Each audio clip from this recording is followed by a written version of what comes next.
Hello friends, welcome to home food recipes. આજે આપણે બનાવશું કાઠિયાવાડી રીંગણનું ભરથું.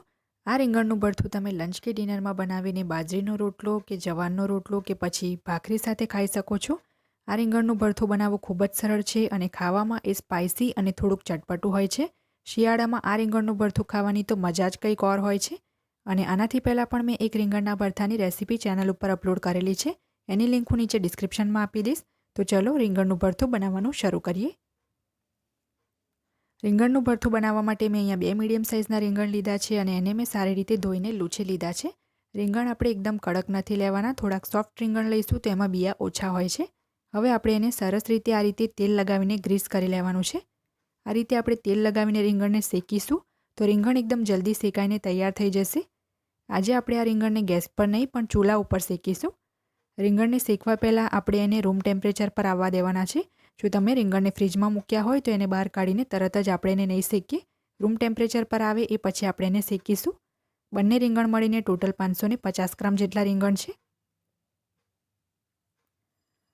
હવે આ બંને રીંગણને આપણે ચૂલા ઉપર શેકી લઈશું. ચૂલા ઉપર રીંગણને શેકવાના 3 ફાયદા છે. એક તો ગેસની કમ્પેરમાં એ એકદમ જલ્દી શેકાઈ જાય છે અને બીજું કે જ્યારે ગેસ ઉપર શેકતી વખતે રીંગણ ખોલી જાય છે તો એમાંથી ઘણું બધું પાણી નીકળી જાય છે અને એના લીધે આપણું ગેસ બર્નર ખરાબ થઈ જાય છે. તો ચૂલા ઉપર એ નહીં થાય. અને ત્રીજો ફાયદો એ છે કે ચૂલા ઉપર રીંગણને શેકીશું તો ભરથામાં જે સ્મોકી ઇફેક્ટ એટલે કે જે સહેજ બળેલો જેવો ટેસ્ટ આવે છે એ તમને ગેસ ઉપર શેકવામાં નહીં આવે. તો ચીપિયાથી પકડીને આપણે એને બધી બાજુથી ફેરવતા રહીને સરસ રીતે શેકી લેવાના છે. રીંગણની બંને સાઈડ મેં ફેરવી લીધી છે જેથી જે ડીચાવાળો ભાગ છે ત્યાંથી પણ એ સરસ રીતે શેકાઈ જાય. આ રીતે આપણે એને ઊભા પકડીને પણ શેકી લઈશું. ફક્ત 5 જ મિનિટ લાગ્યા છે મને આને ચૂલા ઉપર શેકવામાં.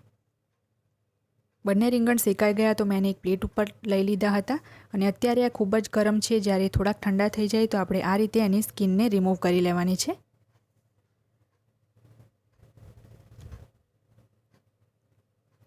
અહીંયા તમે જોઈ શકો છો કે રીંગણ ઠંડા થયા પછી મેં એની સ્કિન કાઢી લીધી હતી. હવે જો આગળનો ડીચાવાળો ભાગ છે એને આપણે ચપ્પુથી આ રીતે કાપી લેવાનું છે. એ પછી આપણે એને મેશ કરી લઈશું. હવે એક પાઉંભાજી મેશરની મદદથી આપણે એને સરસ રીતે મેશ કરી લેવાનું છે. અહીંયા તમે જોઈ શકો છો રીંગણમાંથી કેટલું બધું પાણી નીકળે છે. જ્યારે આ પાણી ગેસની અંદર જાય છે તો એ ખરાબ થઈ જાય છે. એટલે પોસિબલ હોય તો તમે એને ચૂલા ઉપર જ શેકજો. હવે મેં એક નોનસ્ટિક પેન ગરમ કરવા મૂકી દીધું છે. એની અંદર આપણે અડધો કપ એટલે કે 100 ml જેટલું તેલ નાખીશું અને આ તેલને આપણે થોડુંક ગરમ થવા દઈશું. તેલ થોડુંક ગરમ થઈ જાય એ પછી આપણે અડધી ચમચી જેટલી રાઈ અને 1/4 ટીસ્પૂન જેટલું જીરું નાખીશું અને બંનેને આપણે સરસ રીતે સંતળાવા દેવાનું છે. રાઈ અને જીરું સરસ રીતે સંતળાઈ જાય એ પછી આપણે અડધી ચમચી જેટલી આની અંદર હિંગ નાખીશું. હવે આપણે આની અંદર લસણની ચટણી નાખવાની છે. 12 કળી લસણની લઈને મેં 1 મોટી ચમચી જેટલું કાશ્મીરી લાલ મરચું નાખીને એને ખાંડી દસ્તામાં વાટી લીધું હતું. હવે આ પેસ્ટને આપણે સરસ રીતે સ્લો ફ્લેમ પર અડધી મિનિટ માટે સાંતળી લઈશું. લસણની પેસ્ટ સરસ રીતે સંતળાઈ જાય પછી આપણે 3/4 કપ એટલે કે પોણા કપ જેટલા ઝીણા સમારેલા કાંદા એડ કરીશું. 2 મીડિયમ સાઇઝના કાંદા છે આ. હવે સરસ રીતે મિક્સ કરીને આપણે આને 3 મિનિટ માટે સાંતળી લેવાના છે.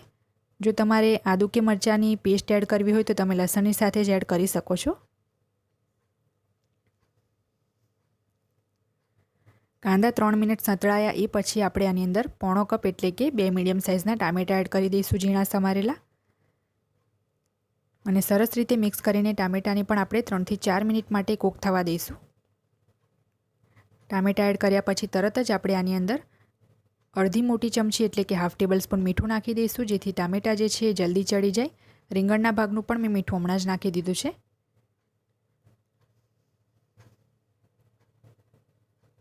ટામેટાં એકદમ સરસ રીતે ગળી જાય અને તેલ પણ અલગ થઈ જાય એ પછી આપણે બાકીના મસાલા આની અંદર એડ કરવાના છે. અડધી ચમચી આપણે આની અંદર હળદર અને 1 મોટી ચમચી જેટલું ધાણા જીરું પાવડર એડ કરીશું. અડધી મોટી ચમચી જેટલું એટલે કે હાફ ટેબલ સ્પૂન આપણે તીખું લાલ મરચું અને અડધી ચમચી ગરમ મસાલો નાખીશું. મીઠું આપણે પહેલેથી જ નાખી દીધું છે.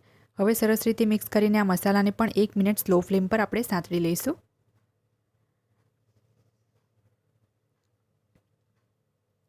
મસાલા સંતળાયા પછી એમાંથી પણ તેલ અલગ થઈ ગયું છે. તો હવે આપણે જે રીંગણ મેશ કરીને રાખ્યા હતા એ આની અંદર એડ કરી દઈશું.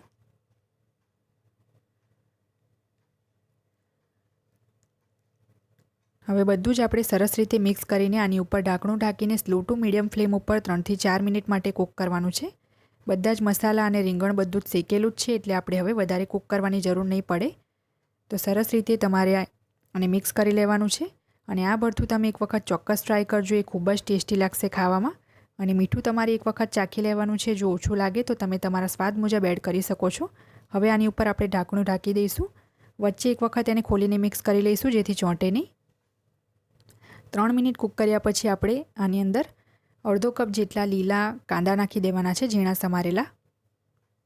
3 મોટી ચમચી જેટલું ઝીણું સમારેલું લીલું લસણ એડ કરીશું.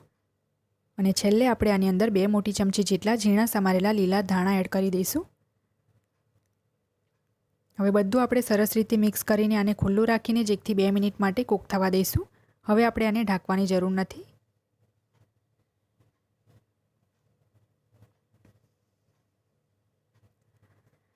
તો હવે આપણું રીંગણનું ભરથું બનીને તૈયાર છે અને આપણે સર્વ કરી લઈશું. શિયાળામાં આ ભરથું તમે બાજરીનો રોટલો, શેકેલી પાપડી અને મસાલા છાશ સાથે સર્વ કરશો તો એ ખૂબ જ ટેસ્ટી લાગશે ખાવામાં. તો તમે એક વખત એને આ મેઝરમેન્ટથી ચોક્કસ ટ્રાય કરજો.